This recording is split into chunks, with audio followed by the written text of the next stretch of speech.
you know, in the blink of an eye, you've got to condition them. So they're good for ignition. That's happening. The strong back or transporter erector has pulled back to 88.5 degrees. Its pre-launch pullback position. Chris, I think I we're kind getting of hear they're saying some. something, but I can't hear them. Yeah. Their feed is super. We're trying to pipe in the Okay. mission control audio there for the status, but their feed is like ridiculously quiet today. I'm not sure why that's Okay. coming through so quietly. Okay, so I just wanted, that's why I paused, because I thought I heard it too. Yeah. Okay, now I'm just hearing That an was echo of yeah. myself. I was making sure Yeah. I had your audio as well. That was intentional, so we wouldn't miss the rocket That was audio. intentional. Yeah, that was Gotcha, intentional. gotcha. Yeah, so we are in final preparations here. We should get our that final vent is sort of underway right now from the Falcon 9 as it undergoes final purges prior to a liftoff in about 2 minutes from now. This will be a standard Starlink mission. It will head out northeast into a 53-degree inclination orbit.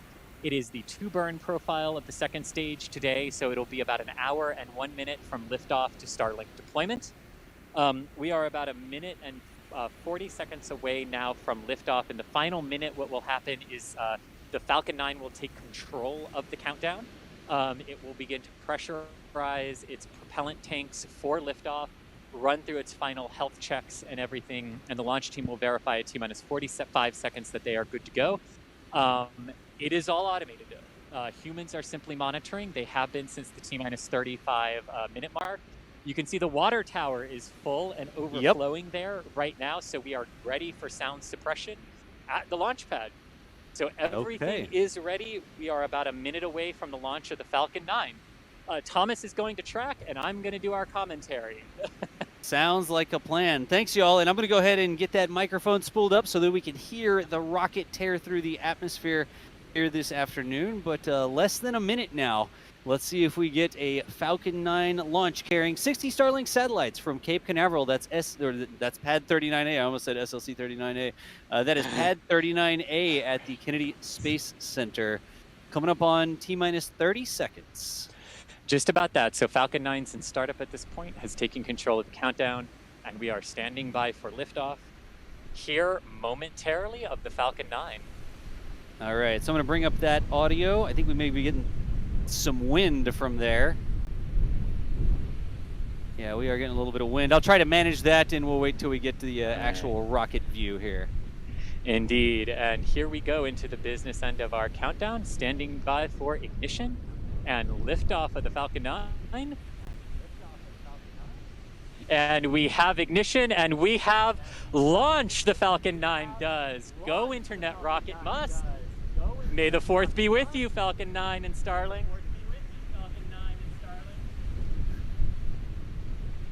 The quote so nice we'll play it twice there during the launch. The sound will hit us in just a second.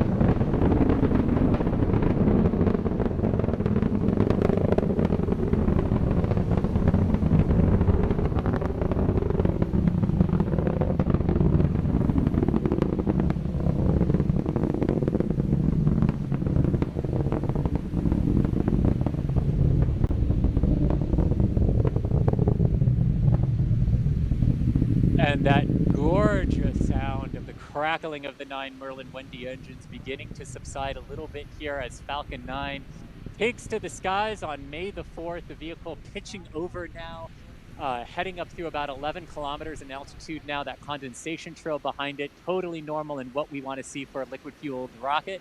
Everything from a visual standpoint looks to be going very well. About a minute and 40 seconds into the flight now.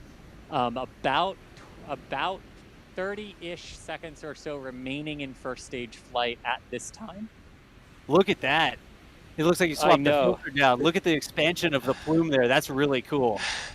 Yeah, I mean, you can just I love launches because you can just tell as it's ascending into vacuum how much that plume expands when there's no air pressure forcing it back. Yeah. It's absolutely gorgeous, and we should be coming up just about ready for staging now. We'll see the first stage 9 engine shut down, stage separation, and then very quickly thereafter, the ignition of the Merlin vacuum optimized engine on the second stage. All right. So I'm going to keep an eye on this, but let's swap back over to the rocket camera here. You can really see that plume expansion there. This, of course, come from the SpaceX feed, showing there's going to be a little bit of discrepancy in the timers here because SpaceX has a little bit of a delay sending us this. But here we And go. indeed. This should be coming up on MECO, main engine cutoff.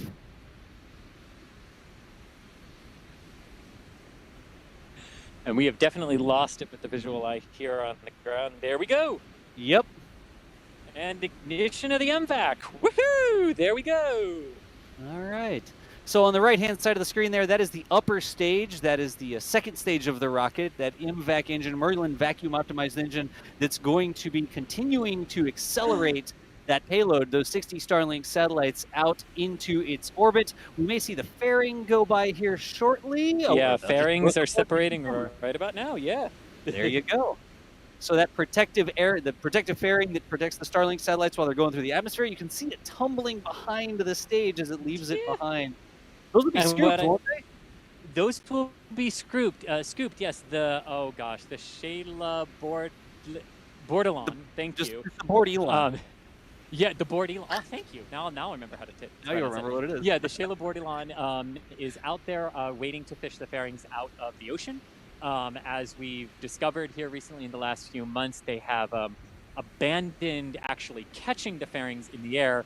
They have simply redesigned them to be able to splash down and just be fished out of the water, which saved them a lot of money from having to have two ships out there. They could simply redesign the fairings, put the vent ports higher up above the water line for when they splash down, and be good.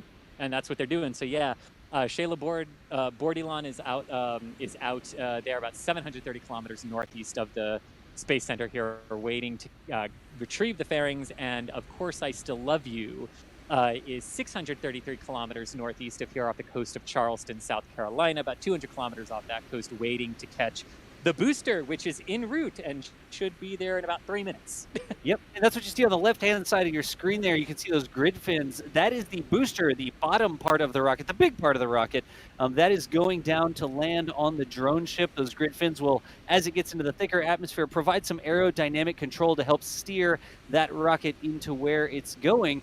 But it should land on the drone ship. The drone ship will drag it on back to port, and they'll use the crane to pick it off. They'll lay it down. They'll roll it back into Cape Canaveral, and they will, Air Space Force Station, whichever, and they will get it ready to potentially fly a 10th time, because this was the 9th launch of that booster, wasn't it? Yes, it was. 9th launch of this booster. It launched the Telstar 18 Vantage mission here from Slick 40. Then it went to Vandenberg, where it launched the Iridium Next 8 mission, the final one for them. The final one on a Falcon 9 for them of the next constellation. And then it came back here and has been used ever since for Starlinks. This was its 7th Starlink flight and 9th overall. And yeah, if it lands successfully, they'll bring it back for flight number 10. And I know we mentioned this earlier in the stream, but the first booster that will reach the 10th reuse milestone is headed for a launch no earlier than Sunday, May 9th from Slick 40 with the next round of Starlink satellites. So that crucial 10th reflight coming up very soon for the Falcon 9. All right. So we are getting ready to come up on what's called the entry burn. On the left-hand side of the screen, you will see that booster, and it is going to actually activate its engines. It's got those 9 engines down on the bottom. Falcon 9, that's why it's a Falcon 9. It's got 9 Merlin engines on the bottom of it, right? But it's going to activate those engines for a re-entry burn. Chris, does it use all the engines for the entry burn? No, that's a great question. So it needs 9 to lift off the ground. But it needs 3 to do the entry burn, and then it only needs the single center engine to do the landing burn. Gotcha. So they're going to that is just... Yeah. Yep. Go ahead. Go ahead. Oh, yeah, no, I was just going to say, and that literally is just you're watching the mass properties of the vehicle change throughout flight, right? Where they need 9 engines to literally get it off the ground. And there's But that if entry you lit burn. all 9, there's the entry burn. But if you lit all 9 now, the thing would just come to a dead stop and start going up again. Yep. It's so much lighter. So you only need 3 for this, and then this burns enough propellant that you only need 1 to do the landing burn. Excellent. And this is sort of slowing down. It's targeting the drone ship, and it's also sort of weird using the flames of the engine to help protect the underside of the rocket. Sort of doesn't make a lot of sense, but you can actually use it as a bit of a heat shield there. It's almost like fighting fire with fire. Not really. It's exactly fighting fire with fire. You know, plasma with fire. I think it's a different state of matter, but whatever. Well, it is plasma with fire. There we go. We can see if they can pull the onboard video, because they've been Yeah. experimenting with balancing the feed off of the recovery vessels. So we'll see if this video will hold as it comes down towards the drone ship. Yep. Now, a couple of things are going to happen in rapid succession there. You can see on the left-hand side of your screen the booster falling toward the drone ship. Of course, I still love you. We're standing by for the landing burn there. You can see the stage 1 booster's telemetry right underneath it, which appears to have hiccuped. The whole thing seems to have hiccuped on my phone. Can you guys still hear me? Yeah, we can hear you. Yeah. We can't see the rocket. Everything. Oh, did everything freeze on the? Oh, the stream itself. Oh, there it is. Okay, good. I didn't know if that was a glitch on my phone. Right there, that was the stream. handoff from the 39A ground stations to the drone ship, and then it looks like they lost it right after that on the first stage. So, Okay. flights are going nominal. You can see telemetry in the bottom left, but they did lose the video on board. Yeah. So as that booster descends to the drone ship, keep your eye on the right-hand side of the screen. For the second stage, you can see it's still powering on its way to orbit. Oh, wow. They got the video back. Here we go. Look. Yeah. Yeah. Okay, it's really jumpy on my. It's all pixelated and frozen. Yeah, on my it phone, is. So I'm going to rely on you guys. Yeah. They're getting pieces of it. It looks like it's in the middle of the drone ship. It's every now and then cutting in. Did it land? It landed. There we go. Look at that. There we go. Suddenly there's a rocket dead center too. Wow, almost dead center, Thomas. Like literally almost dead center. Wow, awesome. And the second stage is in orbit. So the second stage has reached its initial parking orbit. So it will now enter about a 37-minute coast before it will reignite its engine for exactly 1 second and shut it down, and that is enough to alter Falcon 9's orbit to the proper deployment orbit, which is approximately 290 by 280 kilometers, give or take a kilometer on either side of that. Yes. And I think that's what they're talking about here on this stream. But I want to switch back to my favorite view on launch day. Can I do that?